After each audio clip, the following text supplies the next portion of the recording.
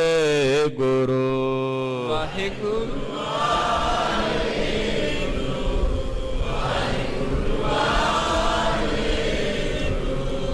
हे अच्युत हे पार ब्रह्म अबनासी अघनास हे पूरन हे सर्वमय दुख पंजन गुणतास हे संगी हे निरंकार हे निर्गुण सब टेक हे गोविंद हे गुण निधान जाकै सदा विवेक हे परम्पर हर हरे है पी होवन हार हे संत कै सदा संग दे धारा आधार हे ठाकुर हो दासरो मैं निर्गुण गुण नहीं कोय नानक दीजै नाम दान राखो ही ऐ परोए आए प्रभ शरणागति कृपा निध दयाल एक अखर हर